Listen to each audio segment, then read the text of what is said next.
தங்கத்தை வாங்குறதுக்கு ரொம்ப ஸ்ட்ரகிள் பண்ணுறாங்க.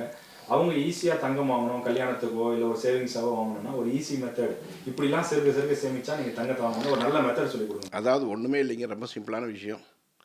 பெரும்பாலான நிறுவனங்களில் வந்து நகை சிறு சேமிப்பு திட்டம் இருக்குது, வேறு வழியே இல்லை.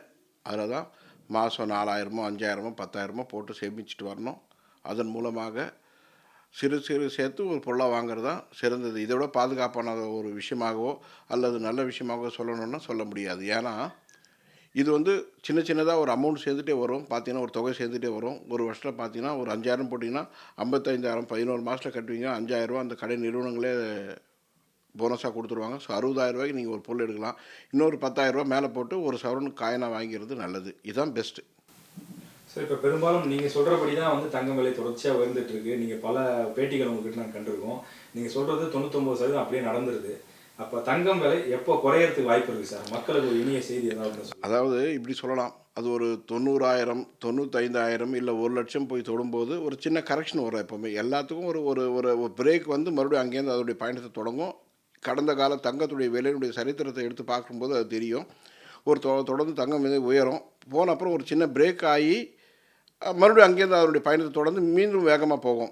அந்த பிரேக்குன்றதெல்லாம் ஒரு வாரம் 10 நாள் 15 நாள் இருக்கும். அப்போ என்ன ஆகும்னா மக்களுடைய மனநிலை இல்லை நுகர்வோருடைய மனநிலை எப்படி இருக்கும்னா, ஓஹோ தங்கம் விலை குறையுது, அப்போ இன்னும் கொஞ்சம் குறையட்டும், குறைஞ்சப்பறம் வாங்கலாம்னு நினச்சிட்டு இருக்கும்போது மறுபடியும் அது மேலே போக ஆரம்பிச்சிடும். அதனால் அந்த வாய்ப்பு வந்து நிறைய பேர் நடுவு விட்டுருவாங்க. அது மாதிரி அந்த நேரத்தில் வந்து தங்கம் வாங்கணும் இல்லை தங்கத்தில் முதலீடு செய்யணுங்கிற தைரியம் வந்து மக்களுடைய மனநிலையில் வராது. அதனால் அந்த வாய்ப்பு நிறைய பேர் கிடைக்காது. தெரியும், ஆனால் கண்ணுக்கு எதிரில் ரெண்டுமே நடக்கும். விலை குறையிறதும் நடக்கும், மறுபடியும் விலை மேலே போகிறது நடக்கும். ஆனால் அவங்களால வாங்க முடியாது. இது மாதிரி நிறைய தடவை நடந்திருக்கு.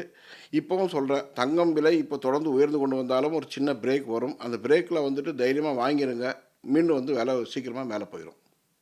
இறுதியாக ஒரு கேள்வி சார். இப்போ ஃபிசிக்கல் கோல்டு வாங்குறதுல என்னென்ன ப்ளஸ் இருக்குது, என்ன மாதிரியான ஏதாவது விஷயங்கள் இருக்குன்றது நமக்கு தெரியும். இப்போ சில பொருளாதார நிபுணர்கள் என்ன அட்வைஸ் கொடுக்குறாங்கன்னா, நீங்கள் வந்து இதை டிஜிட்டல் கோல்டு மாதிரி வாங்கலாம். அதாவது எப்படின்னா ETF, கோல்டு பீஸ் இந்த மாதிரிலாம் சொல்கிறாங்க. உங்களுடைய கருத்து என்ன சார்? ஏன்னா இதில் வாங்குறப்ப சேதாரம் இல்லை, அது இல்லை. நீங்கள் வெளியில் ஃபிசிக்கலாக கோல்டு வாங்கும்போது என்ன ரேட்டோ என்ன லாபமோ அந்த லாபம் உங்களுக்கு இது டிஜிட்டலே கிடைச்சிடும். அப்போ நீங்கள் இதை நோக்கி நகருங்கன்னு ஒரு அட்வைஸ் கொடுக்குறாங்க.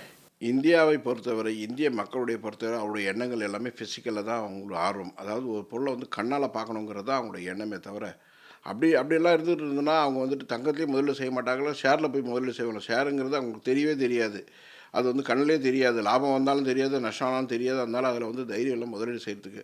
ஒரு பொருளை ஃபிசிக்கலாக பார்க்கும்போது அடப்போயா இதை நான் வந்து பயன்படுத்துகிறேன், விலை ஏறிச்சுன்னா விற்றுருவேன், விலை ஏறலைன்னா நகையாக வாங்கி போட்டுக்கிறேன் அப்படிங்கிற மாதிரி மென்டாலிட்டி வரும். ETF கோல்டில் அது மாதிரி வாய்ப்புகள்லாம் ரொம்ப கம்மி. ரெண்டாவது வந்து நம்ம ஃபிசிக்கல் கோல்டில் தான் எல்லாருக்குமே ஆர்வம். அதனால் ஃபிசிக்கல் கோல்டு இப்போ நீங்கள் மொத்தமாக பார்த்தீங்கன்னா மொத்த விற்பனையில் 3-4% தான் நீங்கள் சொல்கிறது ETF அல்லது டிஜிட்டல் கோல்டாக இருக்கும். மீதி 95% வந்துட்டு ஃபிசிக்கல் கோல்டு தான் இருக்கும். அதனால் ஃபிசிக்கல் கோல்டில் தான் மக்களுக்கு பெரும்பாலான நம்பிக்கை. செய்திகளை உடனுக்குடனும் துல்லியமாகவும் தெரிந்து கொள்ள சப்ஸ்கிரைப் பண்ணுங்க.